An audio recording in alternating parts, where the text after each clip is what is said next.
those who have not listened to the recorded videos, or when not in the class, we are just doing some introductory concepts so that once you understand these concepts, it will be much easier for you to understand the later parts of the units that we are going to cover, the units of the course. So we did sociological imagination, and I was discussing about how sociological imagination, when C. Wright Mills writes about sociological imagination, and which is a very, very important concept. He is actually asking to look at social issues and social problems through the lenses of history plus biography, and how only with taking history plus biography that we can improve critical thinking and go beyond the obvious. The whole point is to improve the quality of mind, to understand social issues, human lives, and society better.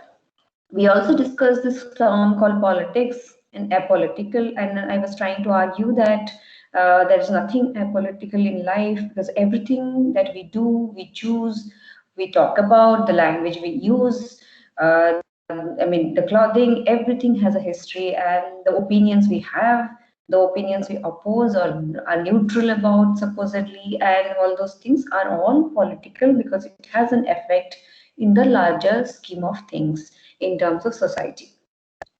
So if you have any questions related to this, you can always ask me.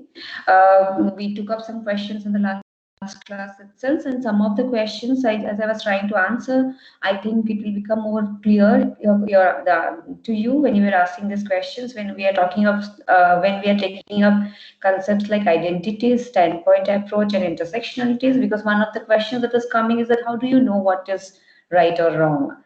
Now, when I'm talking of right and wrong, it's not in terms of like there are absolutely some things which we live in a more complex.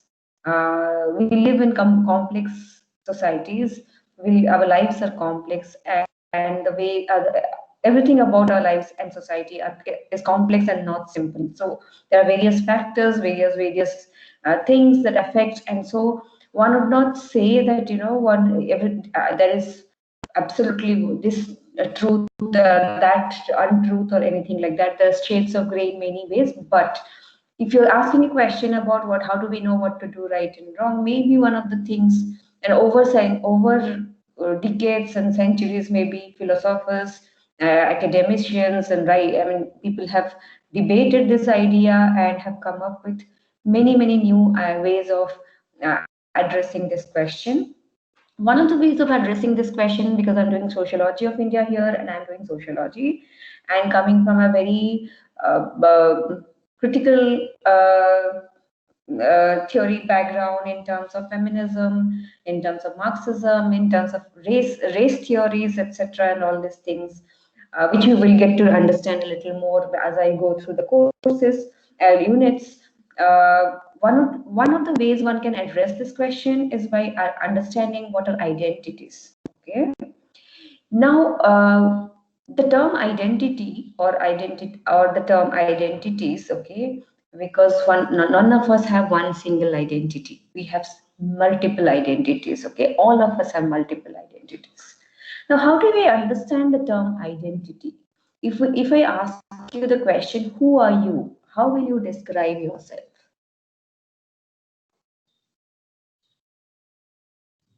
Anyone? Do you know who you are?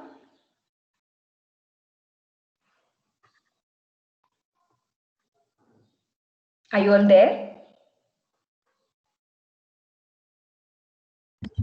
Yes, ma'am. Yes, ma'am. Okay, I can see that I have accepted so many people in AMS, but I have only 53 students present here. I think I will start taking attendance maybe, but anyway, in online you can't say anything. You can always be here online and then not be here, so it's okay. That's not the biggest problem, but for those who are here and are listening, you can hear me properly, right? Yes, Yes, ma'am. I would like you to keep me awake. Okay, I can be very boring, so maybe sometimes you have to respond to me, okay, in some way. So, okay, so if I ask you a question, okay, that, who are you? What is your identity? Okay, how will you answer it? What constitutes you? Ma'am, I think my religion, regional, lingual, economic, all social, all those conditions totally constitute my Okay, identity at the end. yes, okay.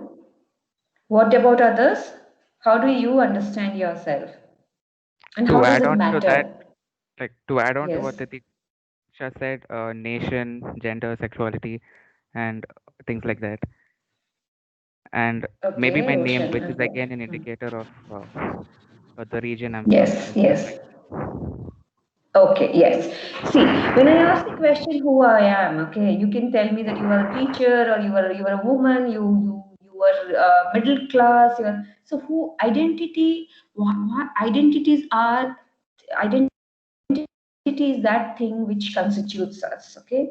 Who we are in that sense. How what are we made of, okay? And how do people look at us? How do we present ourselves, okay? Yeah, Siripura is saying some of our experiences, our mindsets, our social relations. Yes, all of these constitutes identities. So you know what are identities. So now, if you ask me who am I, okay, I will say that I don't have one identity, but my identity is constituted, like all of you said, is a mixture of many different things, or a crisscrossing of many different things. I am a woman. I am a Hindu woman in an Indian country where multiple religions exist. Okay. I am an upper caste woman because I was born into an upper caste family, and that matters a lot. Okay. I am a middle class woman. Okay, because class matters a lot. I am an urban, educated, employed woman. Okay, so I am Indian. Okay, as a nation. Okay, I am from Eastern India. Okay, so in that sense, all of this constitutes my identity, my ideological. Like someone said that your relationships, your ideas, everything constitutes your identities. That's very clear. Now, what is important to understand about identities is that how do these identities kind of, sorry, anyone is asking, Nikhil?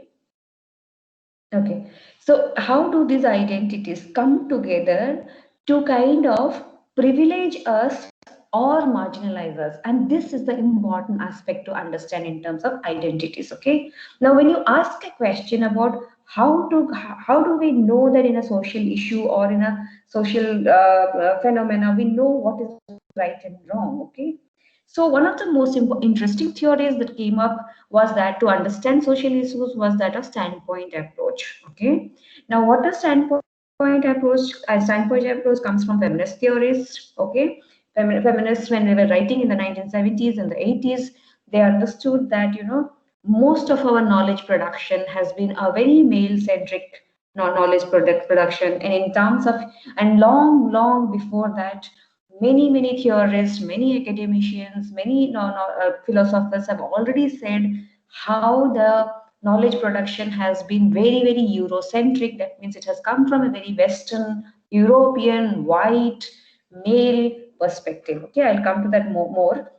But to concentrate on the idea of standpoint approach, okay, what does standpoint approach argue? Standpoint approach argue that every individual has multiple identities. Okay, every individual has different kinds of identities. To address a social issue, we have to look at that social issue from the viewpoint of the most marginalized. I'll explain it a little more. What standpoint approach says is that, and as I said, it has come from a feminist point of view, but before they were inspired by the Marxist tradition, whereby Marxism argued that, or Marx would argue that in a capitalist society, okay, or in a feudal society, it is the workers or the have-nots, those who did not possess land and other kinds of thing, and only gave labor in a feudal society. or in a capitalist society, those who did not possess the capital, own the capital, etc., but gave labor. To understand a capitalist society and the processes and functions and exploitation and marginalization within that, one has to understand through the lenses on experiences of the workers, because they would have much more in-depth experiences and different and exploitative experiences of capitalism rather than that of the owners of the capital. So in order to have what Marxism was arguing is that given our identities, given our subject positions, given the context to which we belong, we all have certain kinds of experiences, okay? And some experiences are more exclusive to certain groups of people than other groups of people. From this, and when I say, when they argue that certain experiences are more exclusive to certain groups of people than others, they are saying that the fact that workers are exploited and marginalized and kind of violated and discriminated in a in a system of capitalism, they would have certain kinds of experiences which the capitalist will not have.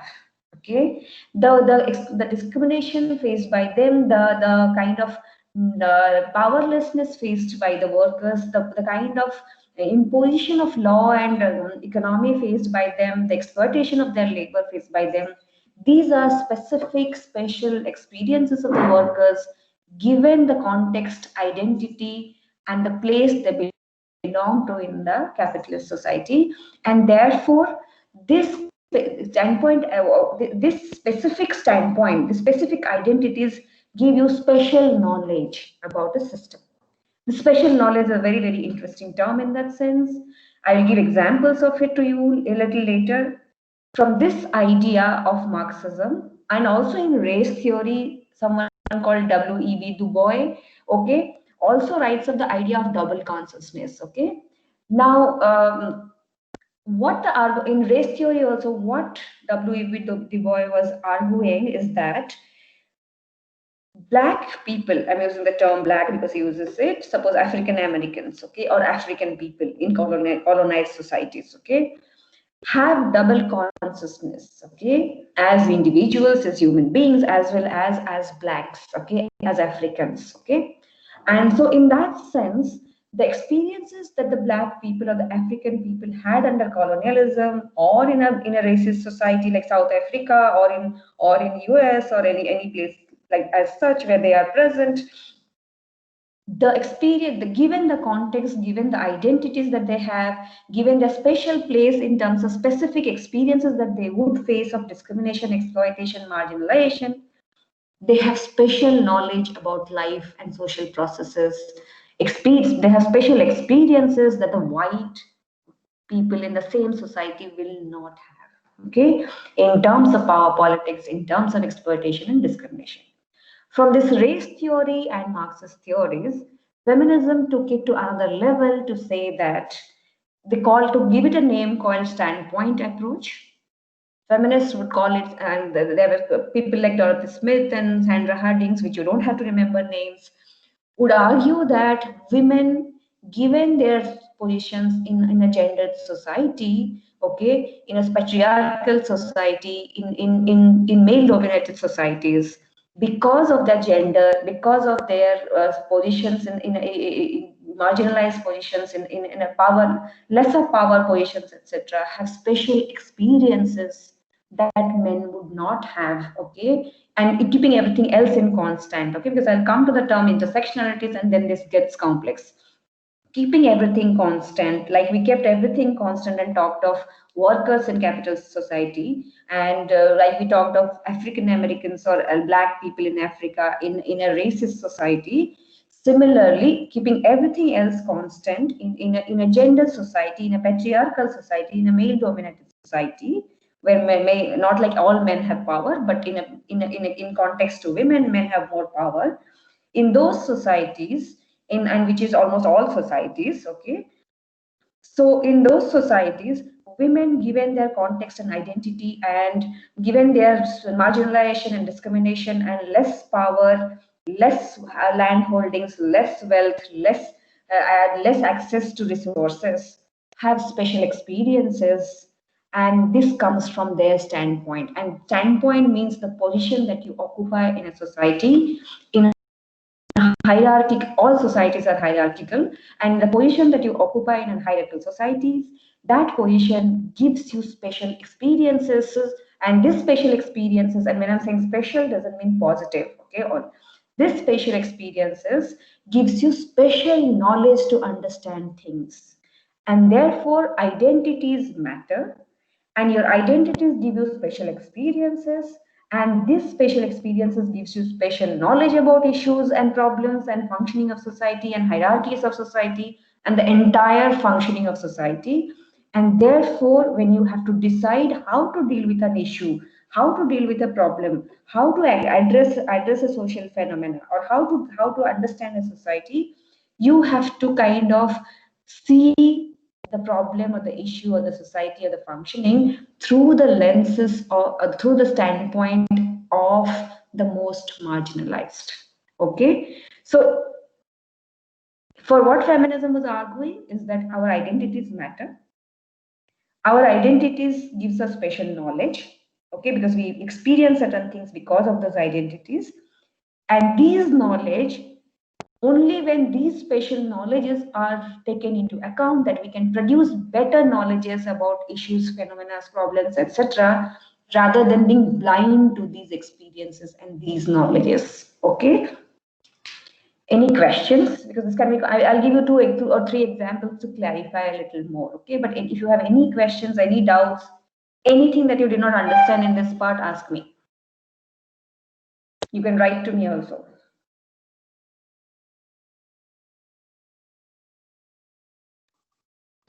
Ma'am, can you give an example where identities produce special knowledges and recognitions? Yeah, yes, I'll do that. Okay. Uh, so, like now, I told you about identities.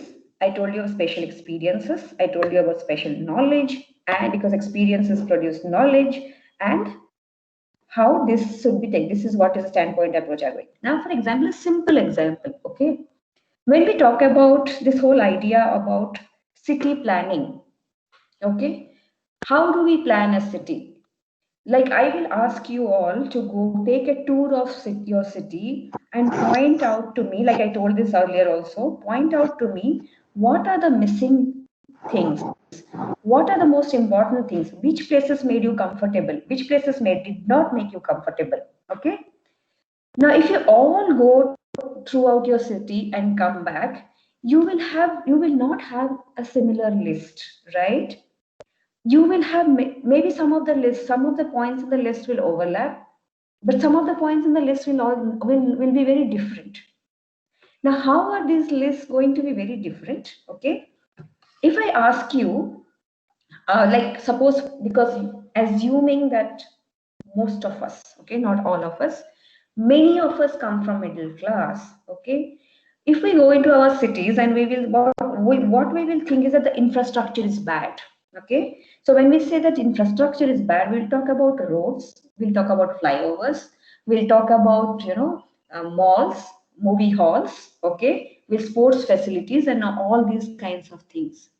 But maybe somebody who doesn't belong to our class may talk about schools, okay, may talk about public transport, okay, may talk about may talk about access to water, okay, like public taps and other kinds of things. Okay, maybe somebody who is not from our class and comes from a lower class or a lower middle class, or housing system, more egalitarian housing systems. Okay, maybe so one person will talk about that, or 5 persons in your class will talk about that. Interestingly, from middle classes also, maybe men will talk about gyms and roads and flyovers and malls, etc. And women also will talk about gym and flyovers and roads and malls, etc. But they may also talk about lighting in the streets, more police stations, or more helplines, okay, or more toilet facilities for that matter, okay, clean and safe toilet facilities for that matter, okay, safe transportation for that matter. Okay, belonging to the same class, still because of their different genders. Maybe, I'm not saying boys will not see that, okay, men will not see that, okay, but maybe because of your experiences, okay, that you, when you go through the same city, you will kind of look for safer places. There are lots of experiments done in urban sociology, in urban studies, where city maps are given to students or men and women, and it is marked. They are asked to mark safer places. Okay, and you would see quite a difference between which men mark as safer places and women mark as safer places. Okay, or if you give it to different class of people, the infrastructures that they want to improve may be completely different from each other. Okay, in many ways. Okay, so this is an example of standpoint approach. Given your identities, given your context, you have special experiences that the privileged cannot see. Okay, that you may not think of water taps, public water taps, being better or giving more better water facilities. Okay, one may not think of it because middle classes, even if they don't have water, get tankers to their houses or buy mineral waters, etc., etc. And there are many other ways that we can afford to do things. Not that water is not a problem for middle class, but the level and the degree and the nature of problem is very different for a poor locality or a poor class people. So same thing about gender in that sense. So this is what it says about getting a broader view. I'll give you another example. Many of us talk about women's today, that women are claiming to be, women claim that they are equal, they are no less than the men, they are empowered, etc., etc., etc. Then why have reservations in buses and in trains, or in metros have a different compartment for them, etc., etc. Many times these arguments come up. Okay, why should it be? But if you ask women, okay, and men about the public transportation system, your experiences in a public transportation systems often, I'm saying often and not always, because men also face certain problems, okay, of this kind, but often, given their gender identities, okay, given their sexual identities, okay, given the fact that we live in gendered society, the experiences of public transportation, of crowded buses, crowded trains, dirty trains, less frequency trains and less frequency buses, public systems, bad roads, etc., etc., always is a factor common to all. But sexual harassment in buses, in public transportations, in streets, and in roads, and in metros, and in trains is a special experience that women largely face. Okay, others also face it also. But if you compare it to the degrees that women and other gender, the third gender faces, if I can call them the third gender, the queer communities, the LGBTQ communities, the transgenders, I'll not bring them right now. I'll come to them a little later when I'm doing gender and family, etc. Right now, let me keep it simple as men and women for the time being, and just see of public transports. The section and sexual harassment is a very, very common phenomena in public transportations, in streets, in public spaces, okay? And not that it is not there in private spaces. But if you talk about public transportation facilities and how do we improve it, or should we have reservation of seats or not, often because men don't have those experiences, will not have that special knowledge about public transportation systems. Okay, but women, because they face it so much, this becomes one of the most important agendas, along with the fact that there should be better buses, there should be more buses, there should be more lighted streets, etc., etc., etc. Okay, so this is what is, and on top of it, the fact that women become pregnant and have to carry their children, and largely women carry children in buses rather than men do comparatively, okay, and the fact that women kind of, and interestingly, many studies have shown that when it comes to men and women workers, daily wage laborers, etc., when it comes to these kind of this category of women and men, often women of that category walk to work, whereas men may not. They may also walk to work, but often it is found that women walk to work rather than lower class laborer men walking to work, because women don't possess cycles. Women of that category do not possess bikes or small mopeds, etc., or kind of cannot do, therefore cannot even pick up each other and go with each other to workspaces and come back with it. Often they go together walking, because having a bike or a motorcycle or a cycle or or a rickshaw is not supposed to be their priorities. It's not supposed to, they are not supposed to own those things. It's the men of the family who own it. So if you look at these examples, okay, or if I give an example of online classes, okay, now online classes are very comfortable to some of us, okay, like we are at home, we don't have to go to offices, or maybe you are getting good. I mean, I'm not saying that you're all enjoying being at home, but I'm just saying that online classes may be very comfortable for some people, because you're at home, you're doing things, you don't have to come to the class every day, you get better food, you have internet facilities, etc., etc. But there are others whose marginalized status would not, because they belong to certain regions where internet is not great, okay, because they belong to certain classes where internet is they cannot kind of afford to have other kinds of special lab, I mean individual laptops or computers or internet facilities, etc., etc., etc. I have a student who goes to farming every morning with his father, because because his father cannot in these times cannot afford to employ laborers for taking out for cutting up the final paddy and other kinds of things, and he cannot afford to attend classes. So these are examples of standpoint approach, whereby it is argued that given your identities matter, because your identities places you in a certain kind of a position in society. Given that all societies are hierarchical, your identities put you in a certain position, and that position gives you certain kinds of experiences or doesn't give you certain kinds of experiences, or gives you differential experiences. When it gives you differential experiences, the ones who do not have facilities, the ones who are hierarchically lower, the ones who are marginalized and discriminated and do not have access to resources, they have experiences that are much more, if I can use the term rich not in a very positive way, but that are much more informative, that are much more experiential, reflective of the social processes and the society in which we live in.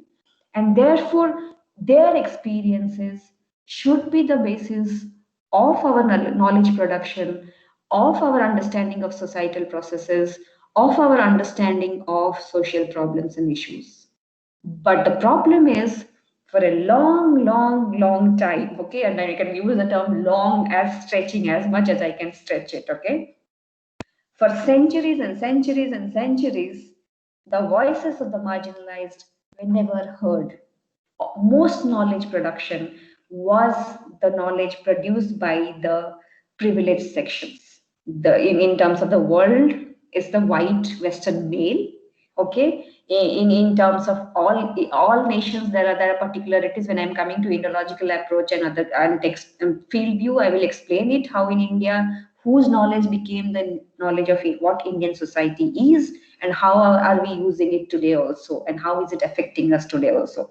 So my point here is that in a course on sociology of India, when we are doing caste, when we are doing family, when we are doing tribes, when we are doing nationalism, one thing we have to remember is that we come to the classroom, we come to courts, we come to colleges, we come to offices, engineering offices, we come to urban planning offices, we come to hospitals, we come to every institution in the society through our identities and with our identities. We do not necessarily keep our identities back at home and come. And our identities give us experiences, our identities gives us positions, and our identities gives us knowledge. The point is, if we are actually interested in understanding society and transforming it for better, we have to understand that yes, our experiences matter, but whose experiences should matter the most is that of the knowledge produced by the most marginalized. And therefore, standpoint approach is arguing that seeing things from the perspectives of the most marginalized gives us a broader view. Like I said, in a bus, you may think that people are sitting on top of each other, pushing each other, and it's so bad roads, you are falling off on each other, etc., etc. It's sweaty and hot, and etc. But women in that bus maybe are facing something extra there, and that is sexual harassment. So when we're talking of solving transportation issues, solving gender issues, solving issues, we also have to think that sexual harassment is a part of it, and we need to address it more. Or when we are doing city planning, we have to think beautiful lights are fine. All over Guwahati, you see beautiful lights with like very nice lights and all, but real lights, which is actually floodlights kind of things and all street lights kind of thing. Okay, not on trees like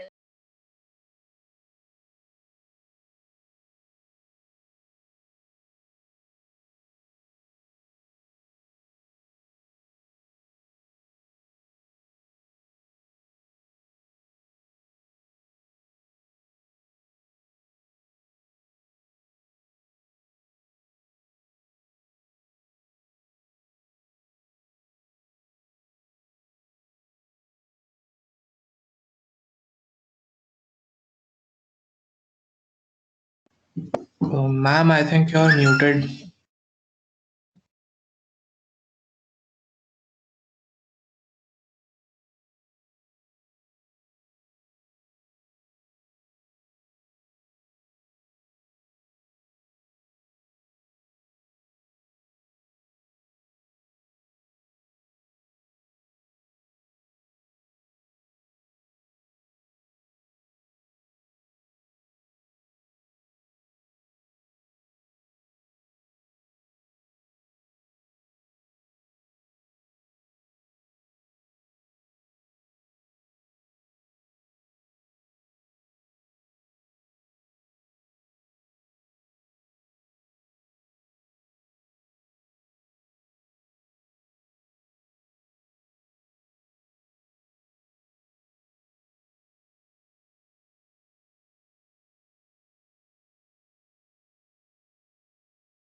hi, can you hear me?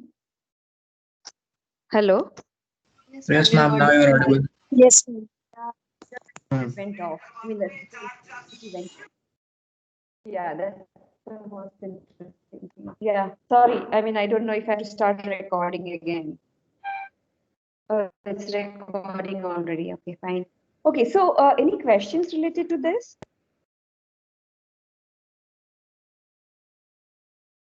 Hello, can you hear me? Yes, ma'am. Yeah, any questions? Is it clear now? Who was asking me? That, example? Yes, ma'am, it's clear. Clear? Okay, perfect. Yes. So, any other questions, any comments, anything you want to add on to this? Ma'am, I want to ask something. Uh, in this, Sorry, Titiksha, tell me. ma'am, in this standpoint theory you discussed, when you talk about the viewpoint of the marginalized, do you include the part of the like viewpoint of the marginalized who are in the community? For example, we take a nation or a country. So just does the when you emphasize on this, okay, the viewpoint of the marginalized matters more. So does that include only the inside the community marginalized people, or maybe someone from outside also? Let's say. Everyone. Yes. Sorry, yeah, tell. I interfere. Let's say that it is let's say the country is a most of the population is Christian, and then there are Jew people. There's like very minimal population. So I would, or maybe a least population. Then would a Jews viewpoint matter in that country? Yeah, definitely. See, it's not about should it matter, does it matter or not? It should matter. Does it matter or not? One second, huh? I think both my laptops are now connected. Yeah. So, the thing is that it should matter. If the thing is that generally what happens, the opposite happens, right? That some people are less in numbers, nobody cares about, but just in terms of religion, they become marginalized, but not necessarily in terms of class. So I'm coming to the next concept, which is called intersectionality. Okay. So yes, in a country where there are less Jews, okay, their point of view should matter in certain. It depends on which question are we taking on. Okay, in terms of marginalization, in terms of educational institution, marginalized in terms of religious laws, etc., and all that. Yes, one needs one. But what if the Jews are very rich? Okay, so then what happens if it's a matter of discussion about wages for domestic, then maybe, it's not the Jew identity, but the class identity which will be more interesting there or more important there. That is why critiquing the standpoint approach, the next approach came from African American feminists. And they would give very interesting idea about how this entire idea of standpoint approach is not going to really, really resolve the issues, but intersectionalities is what matters. And what does intersectionality mean? I'll explain it right now. Did I address your thing? Because I don't know, I was lost with this both laptops and all. Yes, ma'am. Okay. Yeah. So the next concept that is related to this is called intersectionalities approach. Okay. Now, what is intersectionality? African American feminists started saying that, okay, and when I say African American feminists, I mean to say Black women feminists, okay, in US, okay, or in the Western society largely, but it emerged in the US especially, okay, and it is applicable to Dalit women, in minority women in India, and this theory has been taken up a lot by the minority communities, especially by minority women in this country. Minority, when I'm saying, I'm talking of both caste minorities as well as minorities in the sense of marginalized communities like Dalit women, tribal women, as well as religious minority women in this country, or ethnically marginalized women in this country, like in the north, women of the northeast in Delhi, or women of northeast from northeast in India. Okay, so the argument of what African American feminists argued is the standpoint approach is fine, but what one has to understand is that the operations and marginalizations are not always direct. Okay, it is an intersection because our identities crisscross with each other to create privileges or to bring marginalization. All our identities crisscross with each other, it overlaps with each other, it crisscrosses with each other, it is interrelated with each other, and in different contexts brings different kind of privileges, different kinds of luxuries and importance to us, access to rich resources to us, or depending on what identities we have and how they crisscross, it brings different kinds of underprivilege, marginalization, and discrimination to us. I'll just give an example. I mean, what African American feminists argued is that given that we as women, as African American women, are both racially as well as gender, in terms of our sex and gender, marginalized, both our race and gender identities matter, and race and gender come together to create more vulnerabilities, what they will call double oppression.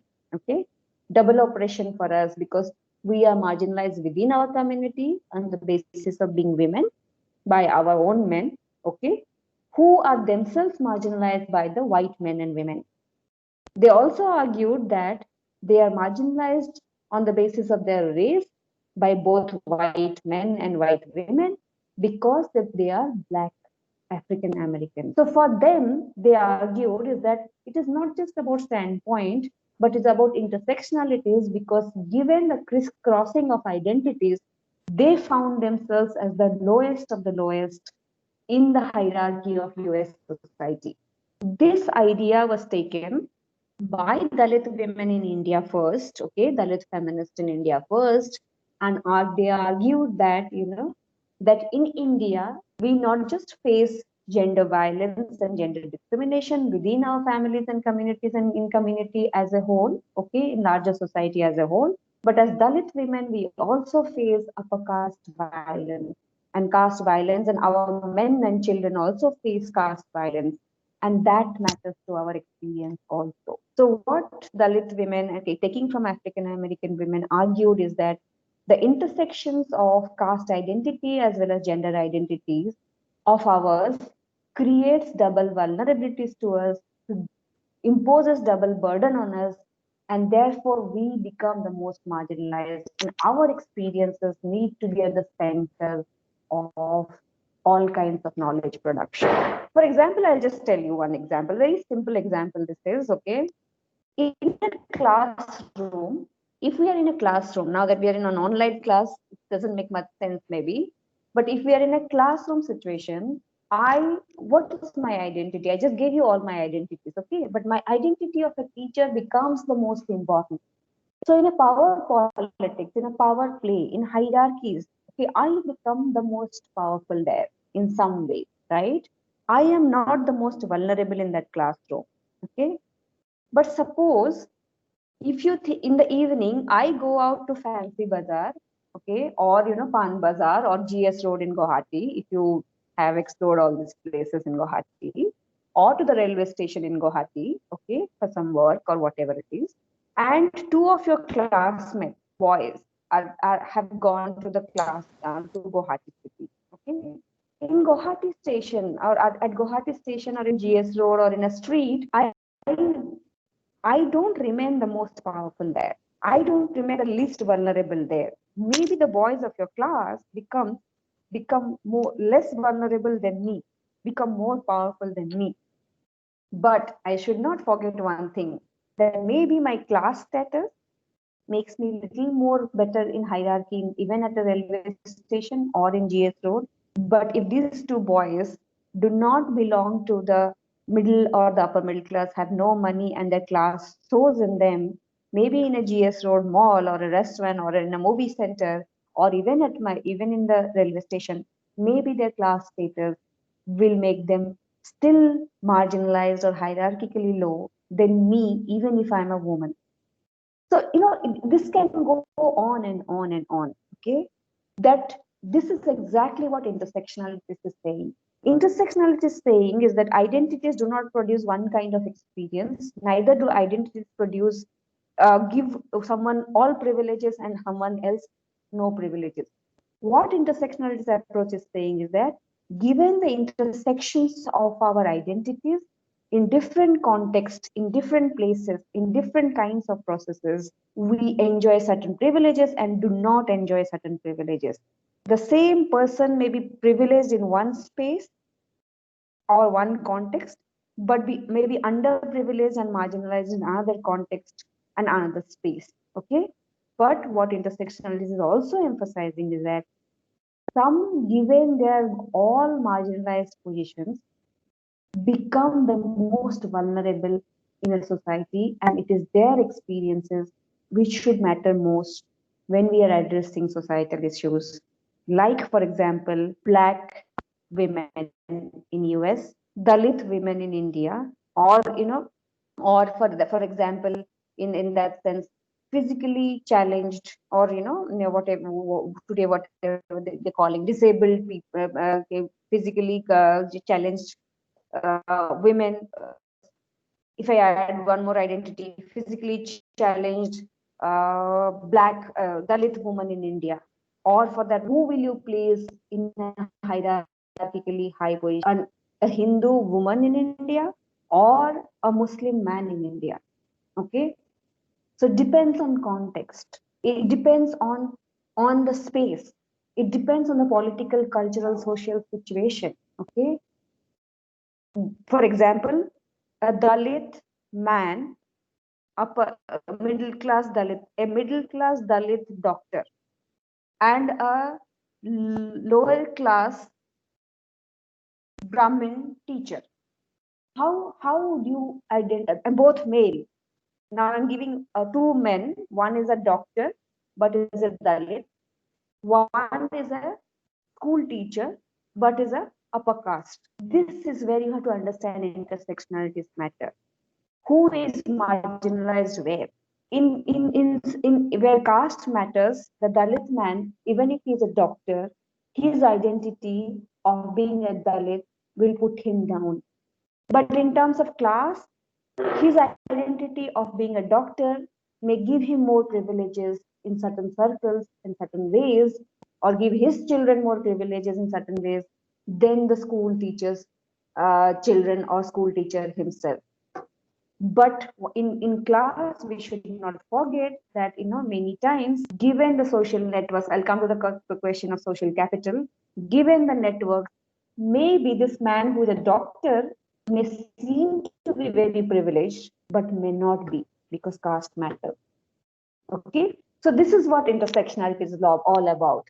Now, if I picked a third person here, a Dalit male doctor, a upper caste male school teacher, and a Dalit woman school teacher, or a Dalit woman doctor, or a upper caste woman doctor, the identities here crisscross each other, and there are different kinds of experiences and marginalization and privileges that are being brought forth here. And that is exactly what we need to understand when we are doing caste, that yes, class is important, but caste matters too. How does caste matter to Dalit students? How does caste class matter to Dalit students? How does a caste matter to upper caste students? How does caste matter to class matter to upper caste students? So many different identities should come into play in your mind when we are discussing caste in the first unit of the course. Any questions?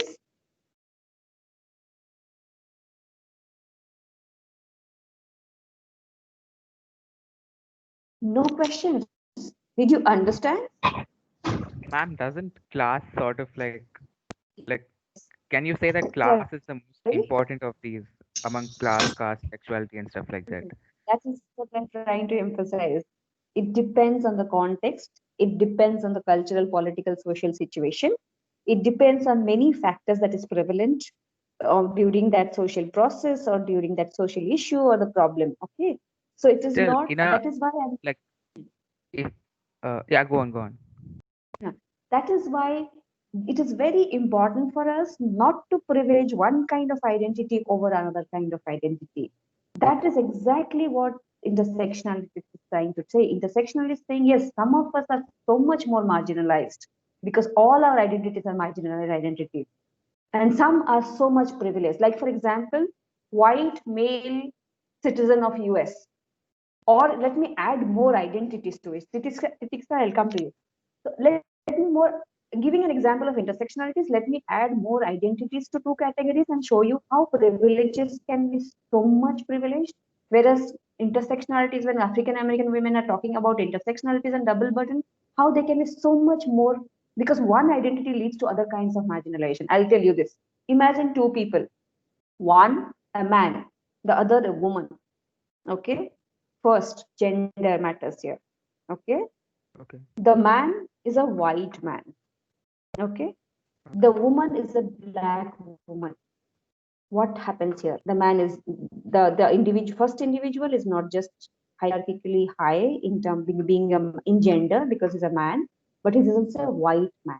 He is a black woman. The white man is a owner of a company, or suppose, for example, or a CEO of a multinational, or a doctor in a very good hospital, or a manager. The black woman is a cook in someone's house, or a nanny in someone's house, or washer person in some place, washer woman in some place, or is a cleaner in an airport. Okay. Largely you will see these categories. Okay, I'm taking up the very stereotype categories of how people and where people belong to. Okay. Now suppose this man is born and brought up in US and he's a US citizen. But this woman is an African national who has moved as a migrant to US because of problems in that country or whatever the situation is, and she is not a valid citizen of the country. Imagine the different kinds of marginalization this woman has, or this individual has, and different privileges this man has. But the best part is intersectionality is not saying that this is all about society. Here can be a white woman who is a CEO and a US citizen. Here can be an African national man or a Chinese man or an Indian man, okay, who is a truck driver or a cook in a restaurant or it's or something like that, okay, and is a brown person or an Asian person and is not. And yeah, I forgot one or more important identity: heterosexuality. A heterosexual male white US citizen, upper class US citizen, and a heterosexual and a homosexual male white US citizen. Intersectionalities will say that what matters here is his sexuality. He is marginalized compared to this person because his sexuality is not accepted by the dominant groups, accepted in the dominant notion of what a person's sexuality should be. So intersectionalities, I think you will grow into it as we talk. So that is why class is not something to be privileged over caste or religion or ethnicity or region in India. Okay? Because class matters as much as all of these identities matter. And more importantly, it has always mattered, but in today's context, where identities are being kind of, more rigidly defined, I think it matters so much more that we should look not just as class, but also different kinds of identities. Who is that? Pavan was asking, or who was asking the question? Roshan. Roshan, yeah. Yeah, yeah, I'm sorry, I went on in a title, but you can always come back with your question. Yeah. You were, did I answer your question in some ways? Yeah, I also had one more thing to ask. Like, consider a white American male billionaire and a white uh, American female billionaire. So in these cases, like they're at the top of the class hierarchy. So in this case, do you still think the woman's, if you compare these two people, do you still think the woman's gender would, make her more marginalized compared to the man, given that they're both billionaires? Yes. Did you not see me? Like, Did don't you you not think that see all the those class millionaire difference will women? sort of blow any gender difference out of the water? Sexual harassment is that. Marginalizing women in movies and film industries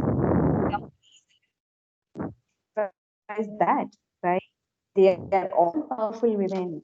But when it comes to power, there is always a glass ceiling you cannot cross. Often a glass ceiling you cannot cross. Sexual harassment is one of the most important ways in which you can marginalize even upper class women by upper class men. Of course, a lower class man cannot do that to an upper class woman often. Okay, so Right. yes, gender matters there. Me Too campaign is an example of it. Professors sitting in big universities of India, abroad, and everywhere else. Big male professors who have millions and millions they earn talking about power politics, gender, this and that, have sexually abused their students, sexually abused their colleagues and others. How does gender matter there? Gender matters so much. And also the simple fact of marginalization. I always tell this in the classroom how it is very interesting. If you look at core 2 in IIT or core 3 or wherever, many times your women professors who are very, very accomplished, they teach very well, they never neglect their work, etc., have projects, etc. They go from home, doing the cooking, taking care of the children, run to office, teach, do projects, guide their, supervise their students, run back home, take care of their children. You will hardly find them sitting hours and hours in core 3 and core 2. Sometimes they do, but most often they don't because there is a double burden on them of office space, of home space, which many men today are sharing, but not so many. So that's an example of gender of the same class, same profession, right? Yeah, In okay, that got sense, it. yeah. Titiksha, sorry. Yes. Ma'am, what I had to ask you basically explained already in that.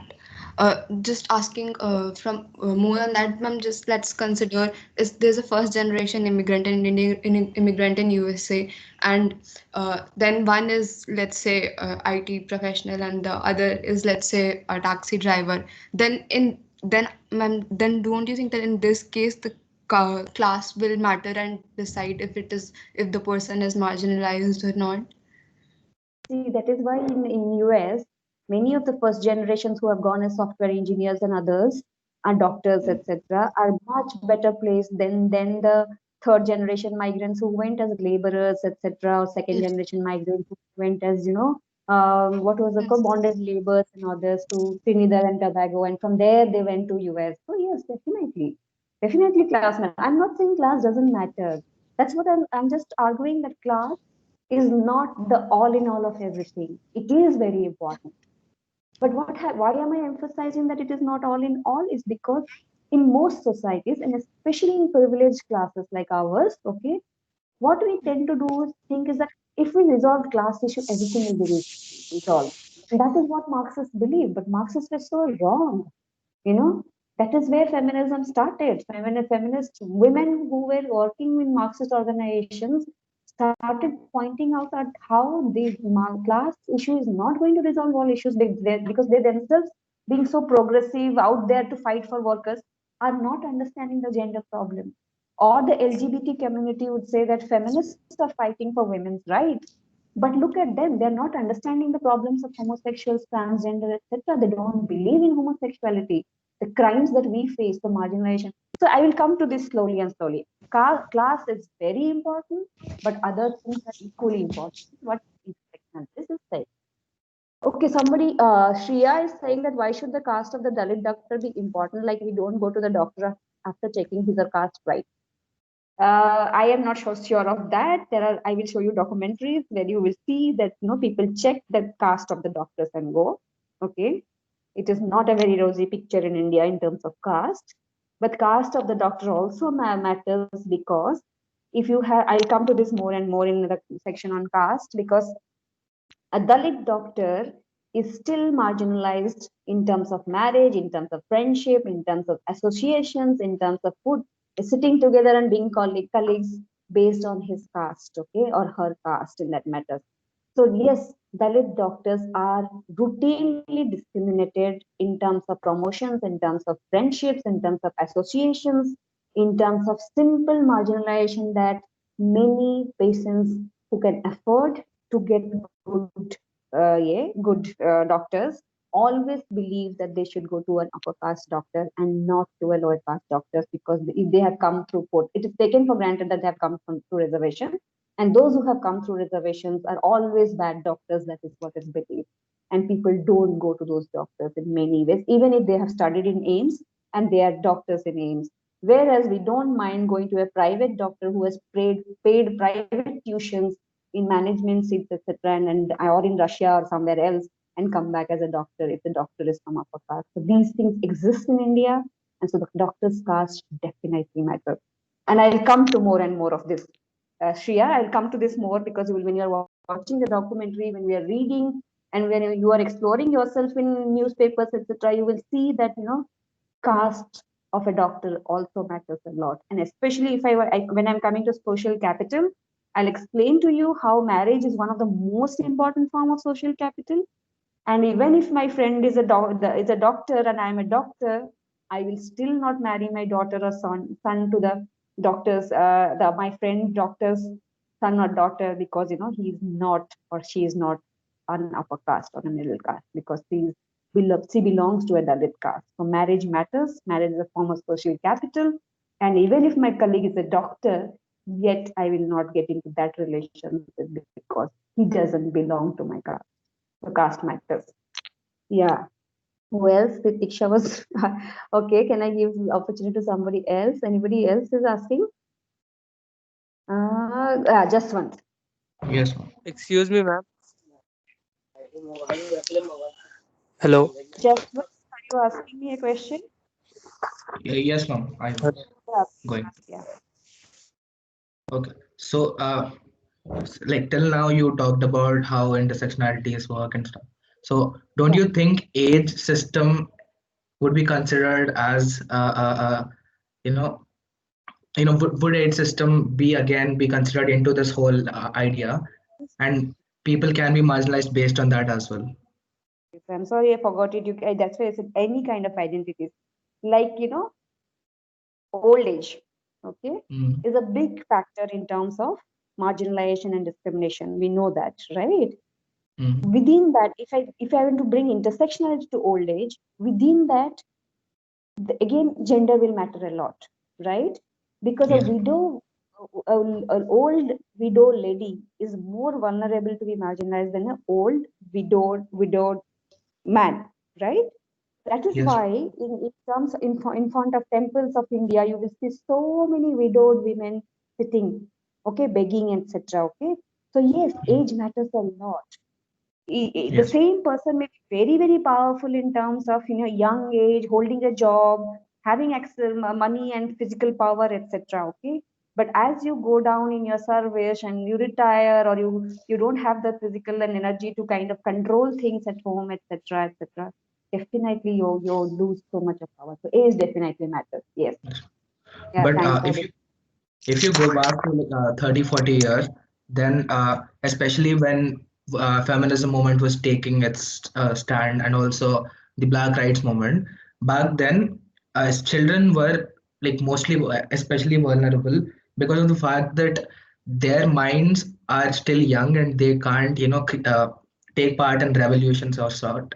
And Yes. especially among lower classes in Western countries, they were in human trafficking, etc. Right?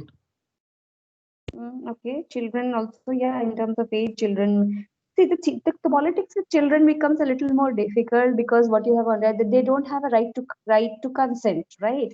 They don't Mhm. have a right to an opinion in so many ways, okay? But child rights movements also have taken shape in many different ways, okay? Not just in trafficking. Yes, trafficking was one of the most important ways in which child rights was violated, but many in terms of family violence, in terms of labor exploitation, etc., and sexual abuse, etc. Many of these Western countries have gone far ahead in terms of addressing child issues, okay, issues related to child. So that's why they have a very sometimes they go to the other extreme of protecting the child and do not take the subtleties and the family into account. But yes, children don't have a legal opinion in many places, okay. Their opinions do not are not taken into account. They're more very vulnerable in that sense. But yes, people have revolutions and reform movements have not neglected them also. In many ways, child rights have become a very important aspect of it. Yes. And in So terms of based on that, trafficking, yeah, sorry. continue. So I No, was I saying, was saying, based on that, we can say sorry. children are marginalized to an extent as well when you Very consider much. the age system. That is why, in terms of the trafficking debate, like you rightly brought in, even if 13-year-old or 12-year-old woman, especially, or a boy has agreed to be trafficked, nobody agrees to be trafficked, okay, but agrees Mm, to go into sex work, or agrees to do certain kind of thing because of money, okay, or poverty, they are not taken in the trafficking debates as consensual, okay. But above yes. 18 years, okay, if a woman has agreed, there is a debate that we should take it as consent and not force her to be rescued or something like that. But below 18 years, no, no, any side of the debate, no, everyone agrees that no, their consent should not be taken as consent. So yes, you are right in that way. Thank you. Yeah. Thanks. Anyone else? Okay, I hope you are all understanding what the discussion is going, and don't feel lost about these things, okay? Because ultimately when I'm going into the units, you will all understand why I was discussing these things. I'm discussing all this. If you want, I can, I don't have to send it to you. You can just go to YouTube and just type this concept, standpoint approach, or if you want, I can send one link and then you can look from there. You can just type intersectionalities, you can just standpoint approach, you can type something just for a better understanding. There are short videos of 4 5 minutes, 10 minutes, you can do that. The other thing that I wanted to say, it's already 1:10 and many people have left, but maybe next tomorrow's class I'll start with is your assignments and your exam. So maybe I'm considering giving one exam individual exam, and two as groups. One is presentation and one is assignment, but we can always discuss tomorrow. I mean, I will discuss with you and then finalize it. I was thinking that I can divide you people into groups of four, maybe, and then give you one assignment to submit as group, and one presentation for 10-15 minutes as group, and then one as individuals. This is my idea. You can discuss in your WhatsApp group or anything that you have. I used to have a Facebook group, but I have deactivated my Facebook. So that's why I'm not being able to create. I don't have WhatsApp. So I'm keeping off from social media right now at this stage. So maybe you discuss if you have a group or something, and tomorrow I'll discuss in the here tomorrow. Okay, thank you so much, and we'll see you tomorrow.